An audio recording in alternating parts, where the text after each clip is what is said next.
Hello ladies and gentlemen, what's up? It's Papa Bale and welcome to the channel.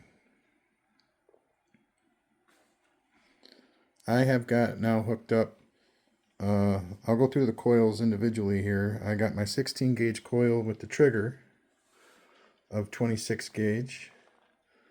And then I got two 20 gauge coils, which are about 2.5 pounds a piece. About 3,000 turns altogether. And then I have an 18, 20, and 32 gauge trifilar to cap it off. So it starts at 16, ends at 32. It's a big series circuit. Got a 4 magnet rotor. And let's see what else we got. We got this DC to DC amplifier transformer. It goes up to 345 volts. It's currently at 75 input, so this is running on 75 volts. I don't care about amperage. Amperage isn't a thing. We're going to be pulling about 4 amps to get those 75 volts off of our power supply. But it's no big deal because there aren't really any amps going into the system. It all gets changed in this little thing right here to voltage. All right. So let's turn it on. Yeah, let's get this thing going. And turn it up. We got to turn it up to about 9.5.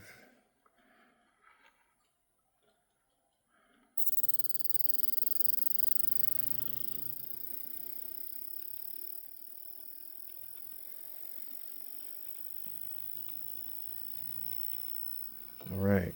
So we got a nice sine wave. It's on now. It's already going 1,000 RPMs. Well over 1,000.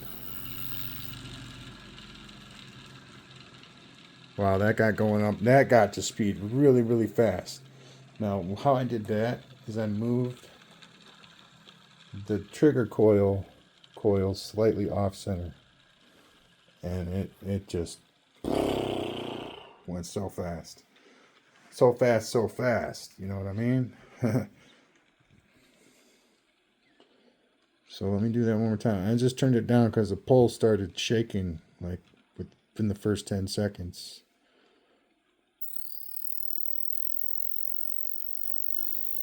All right, so I'm going to focus on the pole here.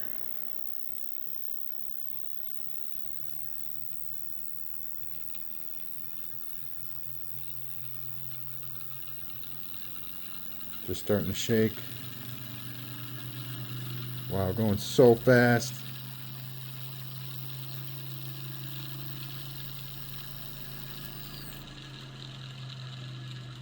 That is amazing. I wish I might develop a system like a stabilizer.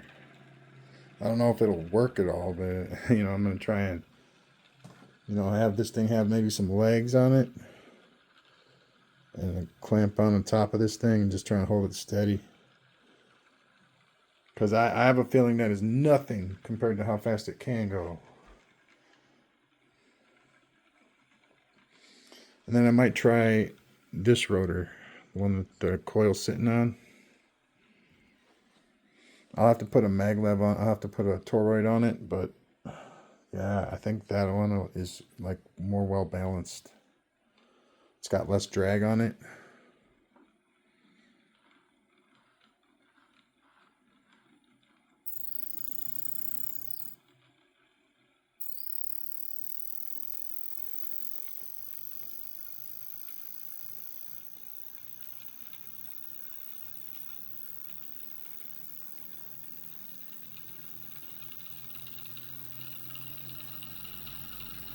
Unreal, man. That's just starting to, wow. Wow, dude.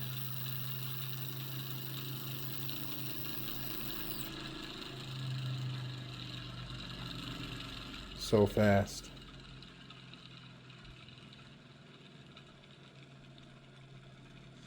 And I mean, the cool thing about this rotor is that the magnets are close enough together that it forms its own toroid.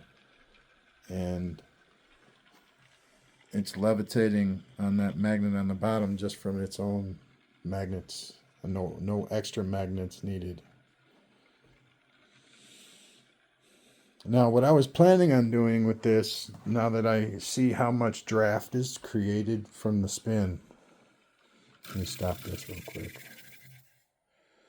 See, we got these like spokes that go into the center. I was thinking about maybe arcing those a little bit and put them on a 30-degree angle or something, and seeing if we can't get some lift.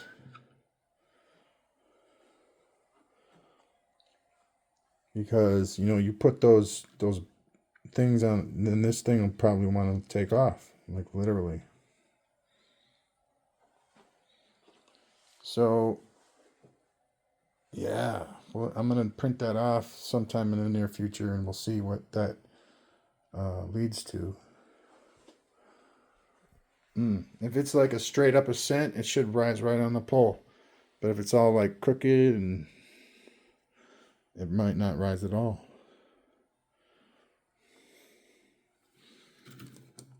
So with the trifilar coil and it ending in a 32, there's a lot more thrust, like push.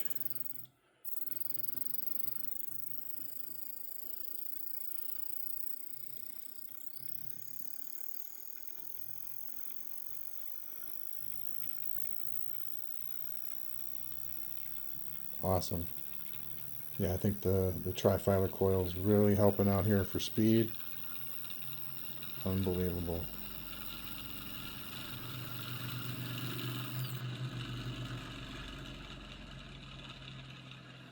Unbelievable, dude. It's going so fast. And this thing is heavy enough to put a hole in the wall. So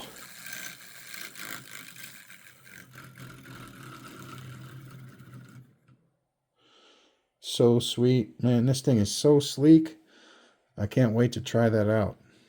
And what makes this one cool, and it won't be able to work, this one won't, is the iron infused PLA on the bottom. So when I turn it upside down, those magnets do not fall out. Okay, I have to pull them out with another magnet that's stronger than the pull of the iron infused PLA. It's not hard to do, but it does hold it in there pretty steadily. Awesome. Now each one of these coils has an iron infused bobbin. So there's definitely just inherently some magnetic flux there. And then they're each filled with iron powder in the middle. So there's definitely a core, at least to this one. This one's got a hole in it. I did that on purpose. I forgot what I was doing. I think I was messing around with the signal generator. But as you can see, it's like spilling iron filings. So there's definitely some more iron in there.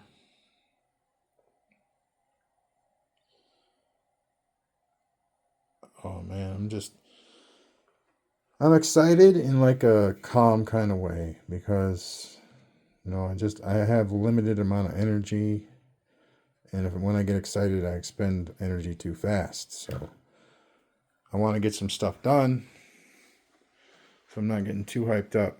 But here we go, one more time.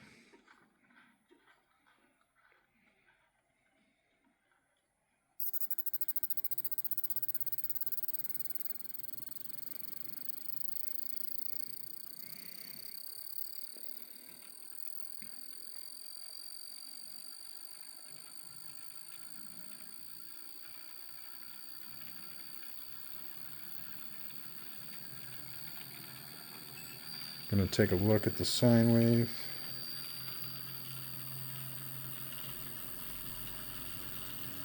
Oh, that's good. So fast. Oh my goodness.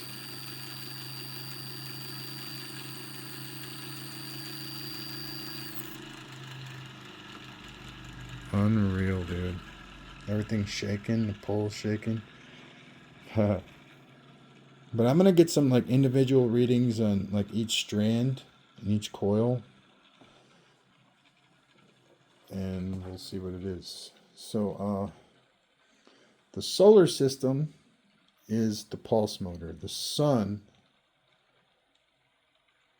is the rotor. We're gonna say that the sun is the rotor. And the planets are like coils. Okay, planets are like coils. But in a more even more layman's terms is the sun has rays. Okay, rays of light, and anything caught within its usable range is part of itself. Okay, we are part of the sun. Each one of us is part of the sun. Regardless of whether we can see the sun or not, the sun flows through the earth. You understand what I'm saying? It isn't blocked or anything by the earth. The earth is actually part of the sun. If you think about it in clear terms, the earth is like a focal point of energy in a ray of light. Okay, that's what it is. It's all light, man. It's all part of the sun. Every single thing that the sun touches belongs to the sun. Without it, they would not exist. It wouldn't be there at all. And it's not like a dependent relationship. That's not what I'm talking about. I mean, literally, you would not exist without the sun. The sun is intricately a part of all of us, as you know, because we have stardust in our blood, dude. We have plasma in our blood. All of us do. Okay? We all have that. We are all part of the same system. Despite all the differences, the plasma is the same across the board. Okay? That's why it's so useful in medical, because it's the same for everybody.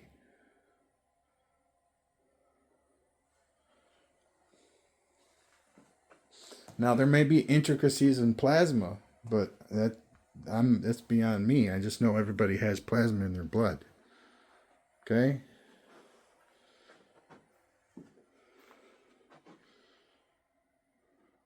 And that plasma is no different than the plasma in the sun. No different. Light it up, man. Light it up and see what happens. Put the same amount of energy that's in the sun into that plasma, it'll light up like a firework.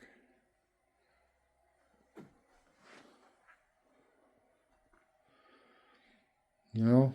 So I don't know. That's what I believe. I believe that we're all intricately connected through light. Not leave God out of it for now, okay? I'm not talking about God, I'm talking about light. Okay? And maybe I am talking about God in somebody's language, but I'm not talking about a holy religious experience, man. I'm just talking about the facts of life. Naturally occurring phenomenon.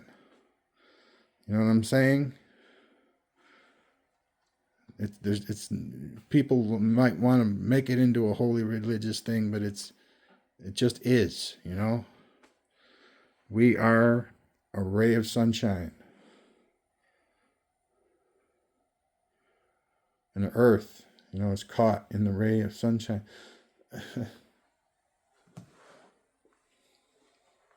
Yes, the atmosphere, and it's all the same, man. It's the light. It's not the energy.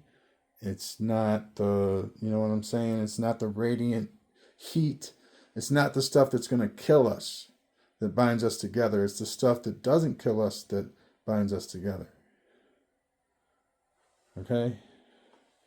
And yes, the earth is just the same a part of the sun as we are. And yes, if you're deep underground, you are still going to be affected by the sun. Neutrinos penetrate everything. Don't think that just because you're underground and your skin turned all blue and shit that the sun isn't affecting you, because it is. You just don't get any of the radiant benefits. The sun touches every part of this planet. Goes right through this planet.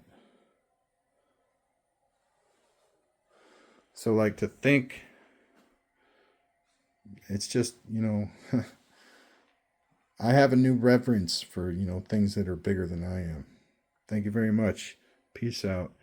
Have a good day. Please subscribe. Think about joining up. Bye now.